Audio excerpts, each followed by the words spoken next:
white paper is important. It's a significant platform for us to campaign on over the coming months. It's a foundation for the possibilities that are out there, and it's also a foundation for us to move not so much away from, but to actually make much more radical. And we clearly do need to do that over the coming months. The language in it is important, and Mike has already said, you know, it talks about community, it talks about inclusion, and I think that is hugely significant. It set the tone of debate in a way that is vital for us if we are to actually take Scotland's people forward in this debate. The section in the white paper on the environment is an interesting one. It's called Environment, Rural Scotland, Energy and Resources, and it covers agriculture, fisheries, oil and gas, the environment, food, drink and rural communities. I always feel sorry for rural communities who are lumped in with the environment and energy in a way that, you know, that determines what they do. And yeah, you know, okay, the environment is maybe slightly more directly important to rural communities than to urban ones, but I think you know, and I can understand why that happens. You know, we need to talk about rural economies somewhere, but I think it limits it in some ways. It limits what we can do for rural communities, and it limits what we can do in terms of thinking about the environment. So it's something for us, I think, to think about as we drill out environmental policy. You know, not to locate it only in the rural. There's much more out there. One thing that the white paper does very clearly, one of the statements is we will enshrine environmental protection in the Scottish Constitution. And I think that is a hugely significant thing to say. I don't think the white paper, and I don't actually think the SNP know how they're going to do that. And that's something that we need to do. We need to do some of the legwork on over the coming months. There isn't a clear understanding of what environmental protection actually is. There's talk around resources, there's talk around energy. But I think we need to be clearer about what we mean. It does say that, yes, the environment is the sort of bedrock of our economy in terms of healthy communities, healthy lives, food and drink, and resources. But that position is important, and I think it indicates to us a very clear statement of intent, which is markedly different to what we see happening south of the border, when George Osborne and his cronies have just appointed an investment banker and house builder as the head of English Nature. And you think, you know, how does that work? How does that secure any kind of sort of sense of value in the environment that is not around its economic use to us and its economic sort of profit maximization motive?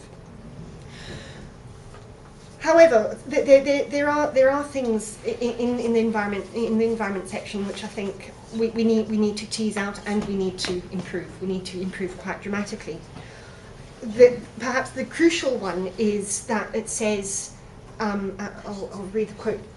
It says, under our proposals, a single Great Britain-wide market for electricity and gas will continue, with the current market trading arrangements provided that they meet Scottish requirements for energy security. Okay, and I think that's quite worrying to me, because the current energy markets don't work. You know, we only have to look to see what's happened at Grangemouth. We only have to see what happens with that sort of corporate control of something that is so basic to every one of us, especially as we're going into winter now. It's a very stark reality. So many people in fuel poverty. And that's something that I think we need to challenge, and we need to challenge very vocally. We cannot have the energy markets being operated in a system where any profit from our energy supplies, and we do have significant fossil and renewable energy supplies in Scotland, fossil fuels and renewables, we can't have profit from that going to the Cayman Islands, because that's what happens at the moment. And that's, I think, what we need to secure against. We need the resources that we have in Scotland to be ploughed back into Scotland. And one of the key ways of doing that is to restructure our energy markets, to have state or social control, at least, of our energy resources, our energy supplies, and to actually break away from this model that there has to be one central provision. It's one central provider of energy that goes out. Mike's spoken a little bit about the success of rural community buyouts and what that has done.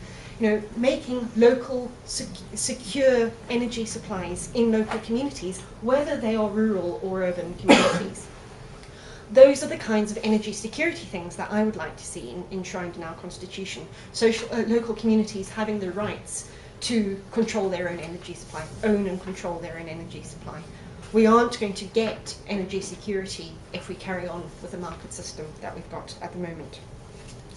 So we need nationalised or socially owned energy supply to secure socially owned energy infrastructure, and in that way actually move to renewable energy provision. We already produce more renewable energy than the rest of the UK. That's perhaps not that surprising, given the wind that lashes Scotland all too regularly.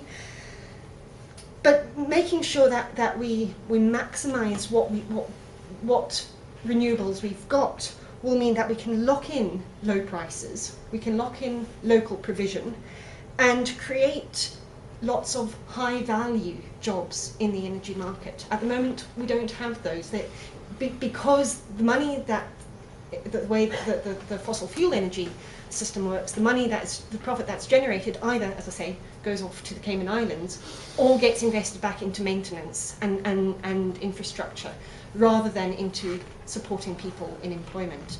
And with renewables, once we've got the infrastructure investment, and we need some of that, we can actually secure jobs locally, and they're high value community-based jobs.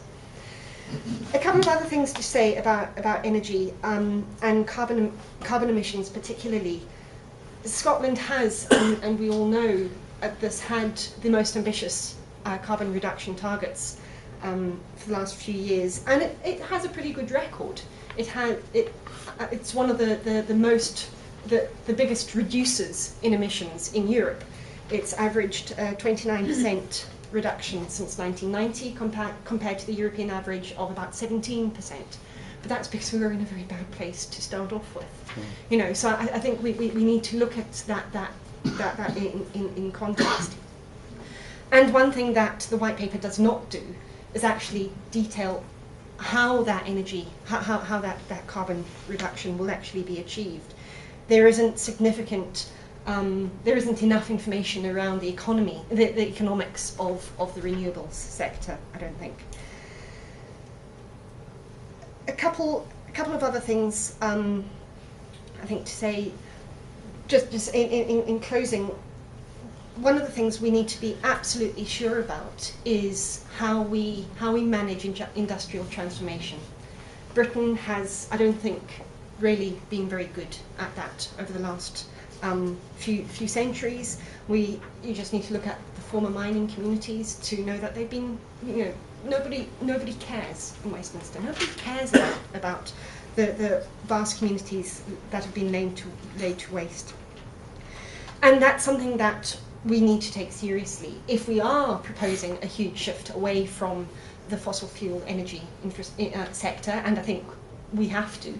The white paper goes some way to that. We need to manage that transition. We need to ensure that we do have the investment in the jobs that are there to replace, whether it's reskilling, whether it's retraining, and that I think links into education, which is something else I think that is significant in this paper, both in what it says and what it fails to say.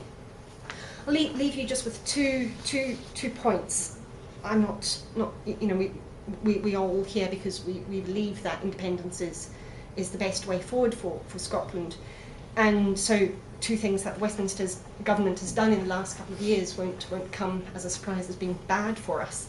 But one thing, just on Wednesday, the House of Lords voted to repatriate renewable offsetting certificates back to Westminster. Now that's hugely damaging for Scotland. That is one of the most significant ways that rural communities can ensure their own sustainable economies through offsetting carbon emissions with renewable infrastructure. And that power has been taken away from us. The other thing just to remind people, because it's not something that many people are aware of, and it's certainly not something that we hear a lot about. A lot of the research, a lot of the state-funded research around energy supply and generation comes from the Nature and Environment Research Council, or NERC, as it's called, that gives grants to researchers in universities or in other research institutions. And since 2010, what had been the vast majority of NERC grants going to renewables, and a significant number of those coming to Scotland, because that's where most of the research is happening. Since 2010, that has shifted almost entirely to fossil fuel generation. So the state sort of direction of energy research has gone backwards, and that's something that Scotland really needs to get to grips with and to take a very, very direct stance on, and make sure that we do deliver sustainable economies that aren't bound up to some sort of mass market system that we know fails.